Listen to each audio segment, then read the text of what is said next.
literally can't be around these people because me can't hide, me can't put up a facade.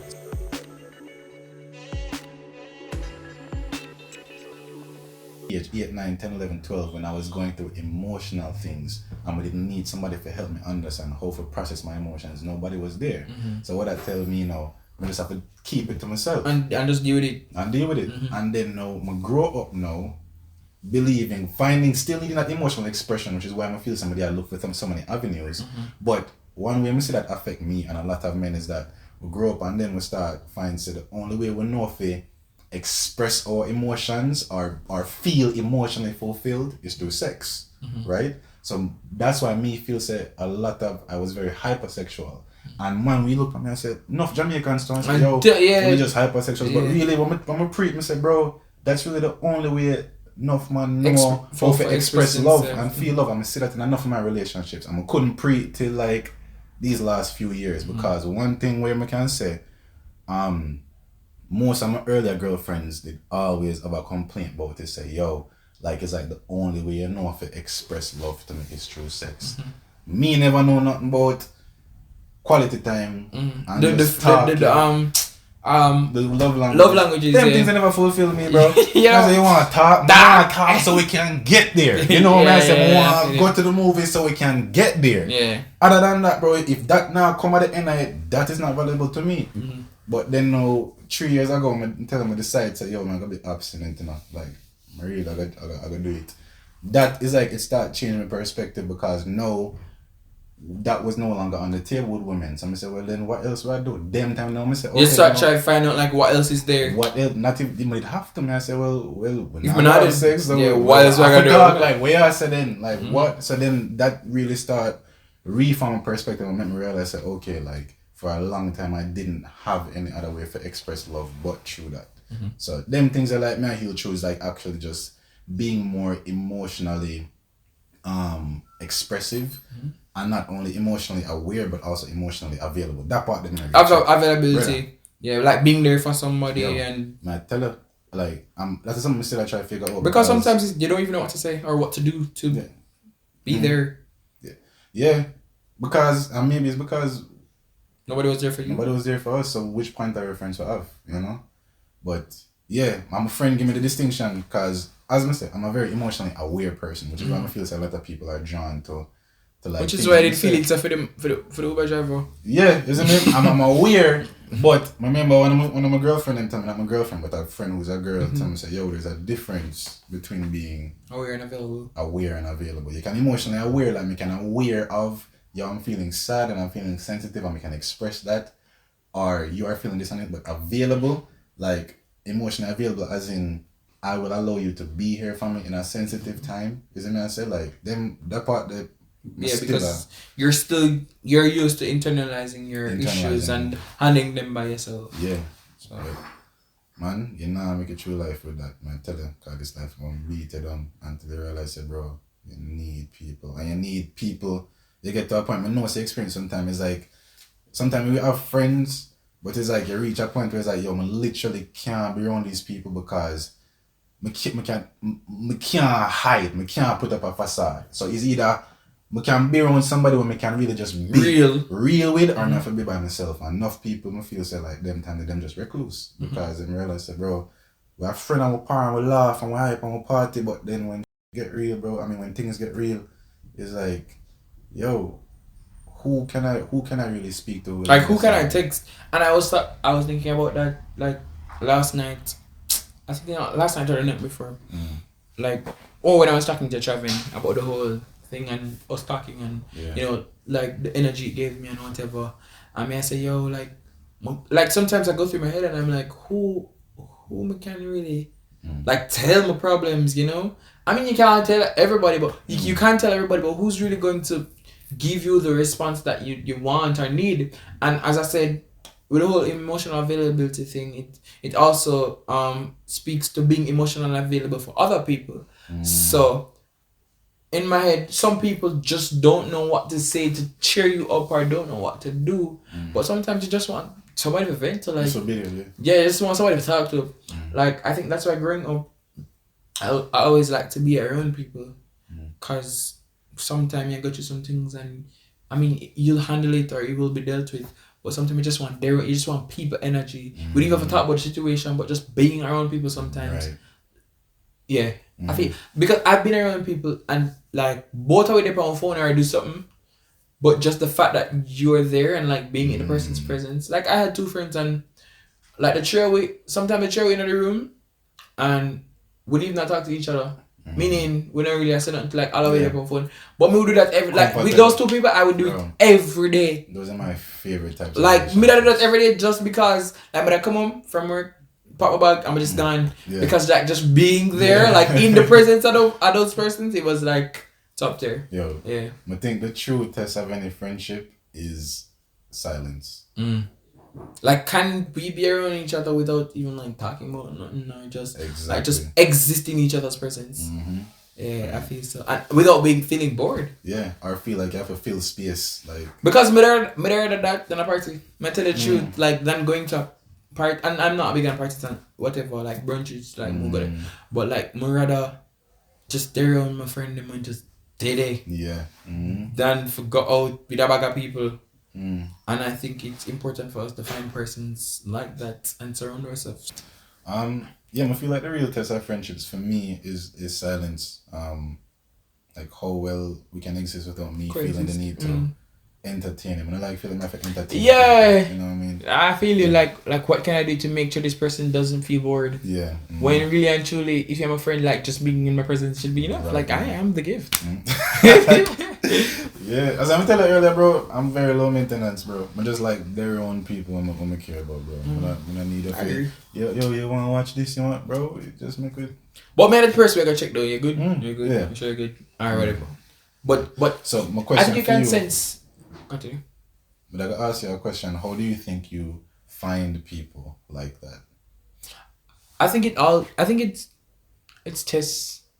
Like I think it really is testing because you can never look on a person and say, "Oh, I'm going to be best friends with that person," because, and also it's something that a lot of people don't believe in, but I believe in heavily. Energy. Like if I just meet somebody or dare on somebody and say, "Oh," like you just like them energy. I like my friend that you met at work today. I've known her for 3 months. But how we talk and par and whatever, you think it's and I have like probably 3 or 4 people that work like that. I'm not bragging on, but I feel like I naturally am a nice person. Yeah, no, real. I think so I just feel like, and my thing is I always try like in those new situations, because going to that new workplace for me, I did scared. Like, but even said to my old supervisor, I said to mother, like I was scared. Like entering new environment for me is hard, and most people might look at it and say, "Hey man, I'm jovial." But like, I go in with a mindset and I say, "Yo," and then first, like when I was growing up, entering new like environments, me used to always try to do something for make people like me or something like that. But now it's just like it's whatever. Like, see, honestly, that's something I always wonder about you, because I know you're the kind of person. I'm say to you the other day, you're a social butterfly in a way. But from my experience, I always find that the people who are the social butterflies who oftentimes deal with the most things in the back of their head. Yeah, and that's why even like recent conversations would have been like what's happening with me behind the whole come always fun and jovial thing. Like, what really which is why I think now we've been having like more mature conversations. I'm not saying in the past we weren't, because as I said, when we did just start the YouTube thing, I had come to you about the whole, and that's the whole authenticity thing came up and whatever, the whole authenticity thing. And we can say authenticity. Yeah, that's what it came up. So I feel like I think I am transitioning more into that, like being me around everybody, because as I said, growing up, you may enter a new environment, you may think, but what am I gonna do to make them like me? What can I tell them about my life or my family to like make them like me? Like you know, when I grew up, I said my mother this and my mother that, and my mother have enough money and like them to like it was like the mature version of it sometimes. Like what can I say or do for these people to accept me, kind of like. But now it's just like, if you don't like me, and that's because I met some friends in the late part of 2020, who I'm gonna just be like really real with like that me. There was no judging or because you know a lot of times people say them not judge, but you know them a judge. But I could just feel it. This is why I must say energy never lies, and energy is very important. That's how I really choose my friends or whatever.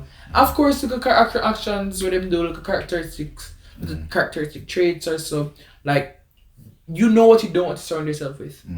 But it's good and bad because sometimes the person is correcting you, if you get what I mean. So like, they might tell us before doing it right, and because of personality that you have or in yourself, you say, me the pride or the ego or whatever, you might not accept that when that person is really good for you. But then it's good that you probably reject that person because you aren't good for that person. So you kind of help them by not helping yourself in a way. So that's why I'm gonna say I always try to test people, and it's not like a test where I say, yo, me I look for see if, but mentally at the back of my head, like it automatically me I think, yo, is this type of person that I want to be around? Like, this is the energy I want. And you know the whole thing about show me your friends, tell you who you are, blah blah blah. I want people to represent me that are me. And I'm not saying I'm perfect, because I'm far from. And you mentioned that earlier. I'm far from perfect, and I'm working on a lot of things. Yeah, enough of things, like being nicer. and I feel like I have a long way to go. But as I say, I just want to be surrounded by persons who understand me and like what I go through and like my struggles. And I'm not saying I'm the only person who goes through struggles, because everybody have them cross the beer, and what's simple to me might be major to you. And that's another thing that I think we need to understand with people, that because my mother not pay my school fee yet, and me I stress out. You're gonna pay your school fee, but you know it's like a pay. Like things like that. Everybody internalizes, and everybody. It might be the same situation we're in, but I internalize it different from you, and it affects me heavier or lighter than you. So that's something we also have to look and try fitting up people's shoes, like to see what am I going through, how they feel about the situation. Yeah. So there's that. Which honestly is a part of why I make a post the other day and I say, yo, I really want to be more intentional about being kind. We should distinguish niceness from kindness. And I realized for a long time I was the nice guy. But the nice guy was really me always trying to be good and compromising upon what was real to me. Like my mad, you know? Somebody, Uber driver tell me that. Yeah, my mad, but I say I have to be nice about it. That is not it. You can be kind, you can be angry and still be kind. You see what I said? But because it's about still being real to who you are. And expression, it's also about how you bring across something. So like you can be angry about a situation but still speak about it kindly. Right, exactly. So yeah, I just find myself wanting to be a lot more intentional about being kind because of that reason. Because I have an experience, I don't know if I have time, but I have an experience the other day, bro. I come on a plane, and it's a very simple thing. Like the guy, the attendant come in, and he say, "You want something to drink?" I'm saying, "No, I'm good." And then my father say, "Yeah, me take something." Then while my father get me something to see it, I'm say, "Yeah, you know, change your mind, yeah." I'm gonna say, "Bro, you know what?" Look at my father, I'm gonna say, "Yo, you might go mad enough, cause change your mind." So I'm look at him and say, "Bro, sorry, like I want the juice, man. I'm very indecisive." And the man said, "No, you're not indecisive. You change your mind. That's part of life, brother." I'm telling you something, bro. It's like the thing. Just for some reason, it just stopped me. I'm say, "Yo." Like if more people are like that, it's okay to change your mind. My mind, like in my mind, and people not understanding. Like when we joke, I'm say, "Yeah, bro, my mind, you know, a real anxiety in my mind." Like, yo, me, like I'd be like, "Oh, yeah, this man gonna say no for me." Like, look, and it's not saying I got mad for me, but in my mind, I say, "Chef, that happened to me. Why you can't make up your mind, man?" Popeyes today. Isn't me? I say, yeah. That happened to me at Popeyes today. Like, when they order something, after my order it, when they want something else, I'm gonna say, "Yo, should I?" Virgin. But that's never about that, cause I tell me I can't say that. Brother, same thing happened to my mothers, bro. But and them things are like in my mind again is a small thing, something as simple as changing an order, but in my mind is like it's huge, the chaos. Isn't it? I say so for him responding that way, something simple as, bro, it's okay if you change your mind, brother. Him not know I said that just quell all of these anxieties within my mind. So I said it made me realize that, bro, a simple kindness you never know how far it can go. how it we reach the person. You see me I say? Now imagine if the man have an attitude, then would I go home, dep on the whole plane the whole time and tell you say, brother, Yeah. do it. I'm not do it again. You see me I I say? can always pick up my mind before and Right. yeah. So from that experience, they really show me say, yo, I really want to be more intentional because you just never know, bro, like what somebody I deal with in them head. And a simple like, I have an opportunity for be one way, but I choose to be nice. You never know how much I can just free a person, you know? So yeah, bro. Alright, so in closing, I want to ask you like, I know you've been to like some countries and like you do some things. I just want you to tell me like what you have done. I know you don't like to talk about it, but may I ask, and like what do you have planned? Yeah. I know what you asked about the Africa thing. I'm just saying. I'm just saying where we've been. I mean, I even Jamaica thing that you did the other day. I mean, I grew up in Jamaica. I leave got to the States when I was what 11, 10, 11? 11. 11. It was like the first one. Yeah. So really my life split up, realizing I like 3 sections. 10 years of my life in Jamaica, 10 years in the States, and then in 2021 around them time there, I got to Tanzania, East Africa. And I lived there for like a year and a half and ended up did like some really good work out there and stuff. But also learned a lot about myself because I go by myself, you know what I mean? Lived there for a year and a half, come back to the States for a few months and now I'm there. So that's like the trajectory of my life. What did you do in Tanzania? Honestly, I did just go because if I'm being real, I just feel like God did call me out there. Like, you know, sometimes like for me, I know when God at work, when it's like certain things just fall into place without me even having to try. You know what I'm saying? It's just like, he must say, yo, bro, like, you don't have to worry about nothing. Just go. I'ma handle it. You know what I'm saying? So it is set away where it's like, yeah, they have a version where they live in Africa, and as in, I don't like traveling, bro. But when they talk about Africa, I said, bro, black people they everywhere.